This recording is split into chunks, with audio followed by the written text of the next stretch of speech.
ఏర్పడబట్టే నీకు ఇవన్నీ వచ్చాయి. తర్వాత పోసే పాలు ఏమిటంటే తల్లిదండ్రులు మమకారం. ఆ పాలు పోయడమే మమకారం. తల్లిదండ్రులు అనే బంధం ఏర్పడింది మనకి. పుట్టాం కాబట్టి ఎవరికి పుట్టామో వారిని తల్లి అన్నారు. ఆ పుట్టుకకి బీజప్రాయమైన కారణమైన పెద్ద మనిషిని తండ్రి అన్నారు. ఇది పాల బంధం. తల్లిదండ్రుల బంధం పాలలాగా స్వచ్ఛంగా ఆర్ద్రంగా మమకారంతో ఉంటుంది. అందుకని పాలతో అభిషేకం అంటే తల్లిదండ్రులు అనే బంధం పెట్టుకున్నావు. తర్వాత పెరుగుతో అభిషేకం చేస్తారు. అంతే కాస్త గడ్డ కడుతుంది. గడ్డ కట్టడం కదా అదే పెళ్లి అవ్వడం అండి. గడ్డ కట్టినట్టే ఉంటుంది పెళ్లి అయ్యాక. చాలా గడ్డలు కడతాయి. సెగడ్డలు కూడా వస్తాయి. అందుకని పెరుగుతో అభిషేకం అంటే సంసారం ఏర్పడింది అబ్బాయి గడ్డ కట్టింది చూసుకో ఎప్పటికైనా వదిలించుకో. ఆ తర్వాత పిల్లలు పుట్టారు. అదే తేనె.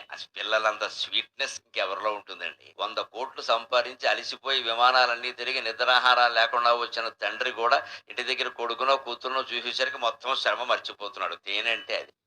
శివుడి మీద ఎప్పుడు ద్రవ పదార్థాలతోనే అభిషేకం చేస్తారు. పంచామృతాలన్నీ ద్రవాలే కదా. ఏం పోసినా మళ్ళీ నీళ్లు పోస్తారు. అంటే ముందు నీళ్లే. ఆ నీళ్లే శరీరం. శరీరం అనే బంధం ఏర్పడబట్టే నీకు ఇవన్నీ వచ్చి. తర్వాత పోసే పాలు ఏమిటంటే తల్లిదండ్రులు మమకారం. ఆ పాలు పోయడమే మమకారం. తల్లిదండ్రులు అనే బంధం ఏర్పడింది మనకి. పుట్టాం కాబట్టి ఎవరికి పుట్టామో వారిని తల్లి అన్నారు.